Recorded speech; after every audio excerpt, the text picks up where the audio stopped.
Welcome to This Explainer. Today, we're diving deep into one of the absolute most devastating and honestly complex humanitarian crises of the entire 20th century. We're talking about the Nigerian Biafran War. Now, we're going to strip away all the outside noise here. We're relying strictly on direct source materials, declassified government documents, actual historical meeting minutes, and first-hand accounts to see exactly how this tragedy unfolded. Okay, here's our roadmap. We'll start by looking at the roots of the crisis, then move to the Aburi Accord, secession and battlefield clashes, the blockade of Biafra, oil and foreign intervention, and finally, the legacy of the war. All right, Part 1, Roots of the Crisis, a Colonial Inheritance.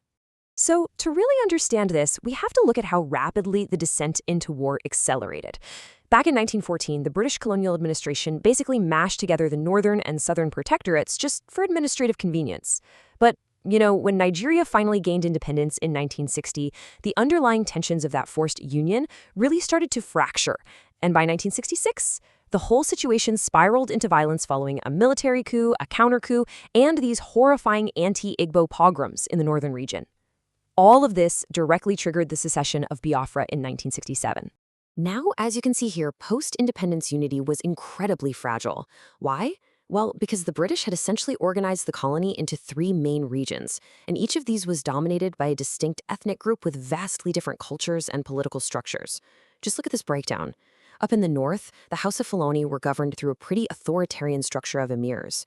Over in the west, the Yoruba had a system of monarchs.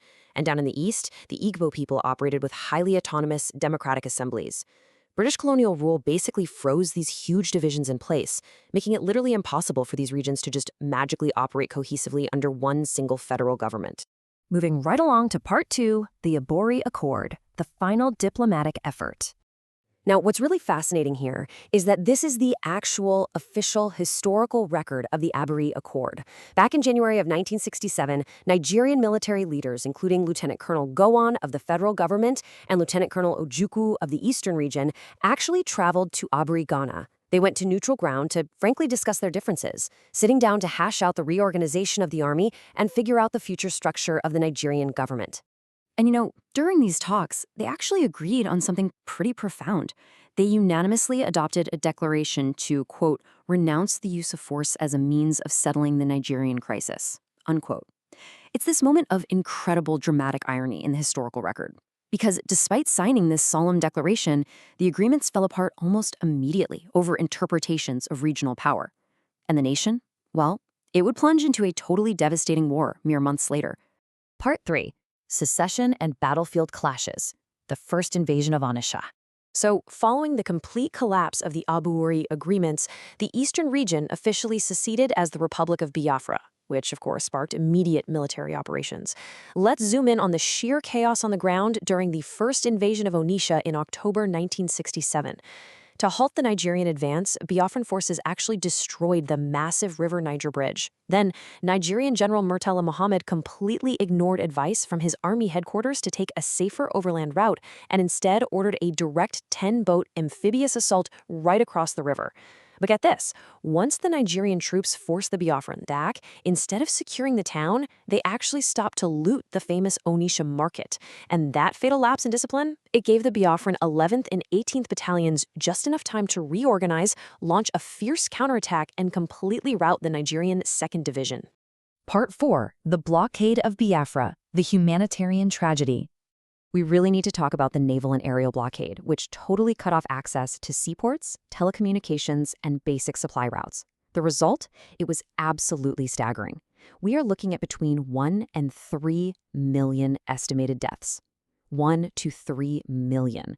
And what makes that number so horrific is that the vast majority of these casualties weren't soldiers fighting on a battlefield. No, they were civilians. And disproportionately, they were children, who were uniquely vulnerable to severe malnutrition. To really wrap our heads around what that staggering statistic meant on the ground, we have to turn to first-hand accounts from the archives. Cecilia Anazoba recalls the sheer desperation, specifically mentioning kwashiorkor. That's a severe form of malnutrition caused by protein deficiency, and it became the tragic defining visual of the Biafran suffering. She said, "Some people left their children and ran away so they don't get killed. We really suffered." Reading that immediately shifts our understanding from macro-level data to the profound, micro-level human suffering that this blockade inflicted. But here is the really crucial point. This starvation, it wasn't just some accidental byproduct of a messy war. Obafemi Awolowo, the vice chairman of the Nigerian Federal Executive Council, made it chillingly clear. He openly stated that starvation was a deliberate, calculated military tactic used to force Biafra into capitulation. Literally saying, I don't see why we should feed our enemies fat, only to fight us harder. Which brings us to Part 5, Oil and Foreign Intervention, the Hidden Geopolitics. Now, a conflict of this incredible scale doesn't just happen in a vacuum. 200 million pounds. That was the staggering value of the British Shell/BP oil investments in Nigeria at the time. And guess where those investments were primarily located? Right in the eastern region that had just declared itself Biafra. According to internal memos from the UK Labour government, protecting this massive commercial asset was the explicit driving force behind Britain's covert foreign policy during the entire crisis. Publicly, of course, the UK government claimed strict neutrality, stating they were only providing traditional defensive supplies. But the declassified files, they reveal a totally different story. To protect their oil interests and ensure a quick victory for the Nigerian federal government, Britain covertly supplied vast amounts of offensive weaponry. We're talking millions of rounds of ammunition, 36 armored personnel carriers, anti-aircraft guns, and crucially, the fast patrol boats that the Nigerian Navy used to maintain that exact same devastating starvation-inducing blockade we just talked about. It's a real eye-opener. Finally, Part 6, Legacy of the War, a lasting global impact. This brutal 3-year conflict finally ended with Biafra's capitulation in January 1970. But it deeply, deeply shaped the modern world. The haunting images of starving Biafran children circumvented the globe and created an absolutely unprecedented international outcry. In fact, the failure of traditional relief efforts during the blockade directly inspired medical professionals to form modern, independent humanitarian NGOs, most notably Doctors Without Borders. Beyond that, the sheer scale of the humanitarian disaster heavily contributed to major changes in international law.